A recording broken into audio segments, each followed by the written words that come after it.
এখন আমাদের চারদিকে উদ্ভট জিনিসের যে অভাব নেই তা নয়, তবে আগেকার দিনের তুলনায় আজকের দিনের এসব জিনিস কতটা উদ্ভট ছিল সে বিষয়ে হয়তোবা একেকজনের মতামত একেক রকম হবে। আগেকার দিনের তেমনই কিছু উদ্ভট জীবনাচরণ নিয়ে আমাদের আজকের আয়োজন। প্রায় 100 বছর আগে কোকেনের ব্যবহার ক্ষতিকর এ কথা মানা হতো না, বরং এটি সহজেই যেকোনো ওষুধের দোকানে পাওয়া যেত এবং সেখানে চিকিৎসকের কোনো ব্যবস্থাপত্র ছাড়াই ক্রেতাদের নিকট মাথা ও দাঁত ব্যথার ঔষধ হিসেবে বিক্রি করা হতো। দাঁত ব্যথার নিরাময় হিসাবে কোকেনের ড্রপ জাদুকরী ভূমিকা পালন করত, কারণ কোকেন অবশীকারক হিসেবে কাজ করে। এটি দাঁত ব্যথা মুহূর্তের মধ্যেই কমিয়ে ফেলতে সাহায্য করত। শুধু তাই নয়, চিকিৎসকেরা শিশুদের ঘুমের ঔষধ হিসেবে কোকেন খাওয়ানোর পরামর্শ দিতেন। এমনকি সে সময়ে অন্যান্য পণ্যের মতো কোকেন নিয়েও ব্যাপকভাবে প্রচার করা হতো। নিচের ছবিটি 1885 সালে প্রকাশিত একটি বিজ্ঞাপনী প্রচারণার ছবি। তবে দাম কম ও সহজলভ্য হওয়ার কারণে ধীরে ধীরে অনেকেই কোকেনে আসক্ত হয়ে পড়তে শুরু করে। 1913 সালের জানুয়ারি মাসে যুক্তরাষ্ট্রের ওয়াশিংটন ডিসিতে পোস্টাল সার্ভিস যেকোনো জিনিস ডাকযোগে আদান প্রদানের ব্যবস্থা চালু করে।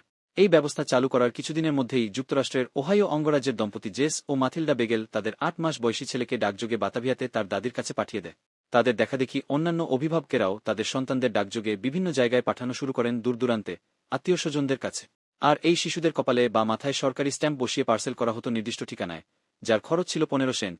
1930 সালের দিকে ব্রিটিশ পরিবারগুলোর ঘরবাড়িতে তার দিয়ে বাঁধানো এ ধরনের খাঁচা আকৃতির বস্তুটি দেখা যেত। এই জিনিসটি বেশ ঝুঁকিপূর্ণ ছিল বলা চলে। মায়েরা ঘরের কাজকর্মে যখন ব্যস্ত থাকত, তখন ছোট বাচ্চারা এই খাঁচার ন্যায় বস্তুটিতে এসে মুক্ত বাতাসে খেলাধুলা করত। অবিশ্বাস্য হলেও সত্য যে খাঁচার মতো দেখতে বিপজ্জনক ও ঝুঁকিপূর্ণ এই বস্তুগুলোকে সে সময় নিরাপদ ভাবা হতো। মূলত কি ভেবে তখনকার অভিভাবকেরা এরকম ঝুঁকিপূর্ণ জিনিসকে তাদের সন্তানদের জন্য নিরাপদ হিসেবে বিবেচনা করতেন, তা আসলেই ভাবিয়ে তোলে। আগেকার দিনের ধনাঢ্য ব্যক্তিদের বিস্ময়কর ঝোঁকের কমতি ছিল না। 18 শতকের দিকে নিজেদের বাগানের জন্য ব্যক্তিগত বনবাসী বা নির্জনবাসী রাখার প্রথা বেশ জনপ্রিয় ছিল। সেই ব্যক্তিগত বনবাসীদের চুল ও নখ কাটা, এমনকি পরিচ্ছন্ন রাখাও নিষিদ্ধ ছিল। তারা সেই বাগানের ভেতর নিজেদের হাতে তৈরি গুহায় বসবাস করত। আর সেই বনবাসীদের মালিকেরা তাদের অতিথিদের সামনে তাদেরকে প্রদর্শন করে গর্ববোধ করতেন এবং সমাজে নিজেদের একটি সম্মানজনক অবস্থান প্রমাণ করতে। চিকিৎসাবিজ্ঞান যখন ততটা উন্নত হয়ে ওঠেনি, তখন যেকোনো ধরনের ইনফেকশনজনিত রোগ সারানোর জন্য চিকিৎসকেরা বিভিন্ন ধরনের উদ্ভট পদ্ধতি অবলম্বন করতে, যেমন যেকোনো অসুখ বিসুখ প্রতিকারের জন্য শিরা কেটে রক্তক্ষরণ, তোতলামি সমস্যা সমাধানের জন্য জিহ্বা কেটে ফেলা, বিভিন্ন সমস্যার জন্য বৈদ্যুতিক শক দেয়া ইত্যাদি। তখন অনেক অভিজ্ঞ এবং সফল চিকিৎসকও এ ধরনের মারাত্মক ও প্রাণঘাতী অপারেশন করতে। ধূমপান স্বাস্থ্যের জন্য ক্ষতিকর, এই বাক্যটি প্রায় সব জায়গায় দেখতে পাওয়া যায়। চিন্তা করে দেখুন তো, যদি আপনার সামনে কোনো গর্ভবতী মহিলা ধূমপান করেন, তাহলে কি অবাক হবেন না? কারণ ধূমপান প্রজনন ব্যবস্থায় ব্যাপক প্রভাব ফেলতে পারে। এমনকি ধূমপানের কারণে গর্ভের শিশুর ক্ষতি হতে পারে এবং গর্ভেই মৃত্যুবরণ করতে পারে। কিন্তু আজ থেকে 70 বছর আগে যুক্তরাষ্ট্রের চিকিৎসকেরা গর্ভবতী মায়েদের কোষ্ঠকাঠিন্যের সমস্যা থেকে মুক্তি পাওয়ার জন্য ধূমপান করার পরামর্শ দিতে। সাধারণত তখনকার দিনে গর্ভবতী মহিলারা ফিলিপ মরিস ব্র্যান্ডের সিগারেট ব্যবহার করতে। 1950 সালের দিকে তেজস্ক্রিয়তাকে তেমন একটা ক্ষতিকর হিসেবে বিবেচনা করা হতো না, বরং বেশ নিরাপদই মনে করা হতো। ছবিতে মিনি ল্যাবরেটরির মতো এ ধরনের পারমাণবিক খেলনাগুলো সে সময় ছিল অনেক জনপ্রিয়। পরীক্ষা-নিরীক্ষার জন্য তৈরি ছোট সেটের এই খেলনাগুলোতে থাকত স্বল্প পরিমাণে ইউরেনিয়াম ও পোলোনিয়াম। নিশ্চয়ই অবিশ্বাস্য মনে হচ্ছে বিষয়টি, কিন্তু অবিশ্বাস্য হলেও এমন আশ্চর্যজনক চিড়িয়াখানা বাস্তবেই ছিল বটে। বর্তমানে আমরা চিড়িয়াখানা বলতে বুঝি পশুপাখি ও জীবজন্তুর প্রদর্শনীর জায়গা বিশেষ, তবে তখনকার এই চিড়িয়াখানার বিষয়বস্তু যেন চিড়িয়াখানার সংজ্ঞাই বদলে দিয়েছিল।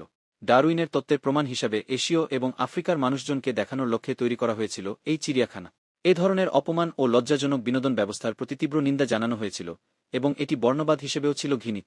তবুও বহু শতাব্দী ধরে এটি চালু ছিল। মানুষের এই চিড়িয়াখানাকে জাতিবিদ্যা সংক্রান্ত প্রদর্শনীও বলা হয়। ছবিতে দেখা যাচ্ছে 1958 সালের সেই মানব চিড়িয়াখানায় আফ্রিকার এক শিশুকে দেখার জন্য ইউরোপের মানুষজন ভিড় করেছে। দর্শকদের অনুভূতি দেখে মনে হচ্ছে যে তারা আশ্চর্যজনক কোনো কিছু দেখে আপ্লুত হয়ে আছেন। আগে মানসিক হাসপাতালের রোগীদের চিকিৎসা পদ্ধতি ছিল অনেক ভয়ঙ্কর। হাসপাতাল কর্মীরা রোগীদের ঠিকমতো খাবার দিত না, যদিও রোগীদের আত্মীয়স্বজনরা তাদের থাকা খাওয়ার খরচ দিতে। তবে সেই পরিমাণ অর্থ মানসিক হাসপাতালের কর্তৃপক্ষের জন্য যথেষ্ট ছিল না। আর সেজন্যই কর্তৃপক্ষ একরকম অদ্ভুত ব্যবস্থা চালু করে। তারা ছোটখাট এক ধরনের ব্যবসা চালু করে। কিছু পরিমাণ অর্থের বিনিময়ে লোকজন মানসিক হাসপাতালে এসে রোগীদের দেখতে পারত। এমনকি তারা লাঠি দিয়ে রোগীদের খোঁচাও দিত। মানুষের শরীরের বিভিন্ন অঙ্গপ্রত্যঙ্গ যদি আজকের দিনে কেউ ট্রফি বা জয়ের স্মারক হিসেবে সংগ্রহ করে, তাহলে তাকে পাগল ছাড়া আর কিছুই ভাবা হবে না। কিন্তু অবাক করা বিষয় হলেও সত্য যে অতীতে এই বিষয়টিকে আদর্শ শখ হিসেবে বিবেচনা করা হতো। এগুলো মূলত একজনের প্রতি অন্যজনের শ্রেষ্ঠত্ব ও ক্ষমতা প্রদর্শনের জন্য করা হয়েছিল। সমাজের অনেক সম্মানিত ব্যক্তির বাসায় আলাদা একটি কক্ষই থাকত, যেখানে মানুষের শরীরের বিভিন্ন অঙ্গপ্রত্যঙ্গ, কোষ, কলা পরীক্ষা-নিরীক্ষা করা হতো। এমনকি সেনাবাহিনীর সদস্যরাও তাদের শত্রুদের মাথার খুলি বাসায় নিয়ে যেত। নিচের ছবিটিতে যুক্তরাষ্ট্রের একজন নাবিককে দেখা যাচ্ছে। দ্বিতীয় বিশ্বযুদ্ধের সময় তিনি জাপানের একজন সেনাসদস্যের খুলি নিজের সাথে নিয়ে যাচ্ছেন।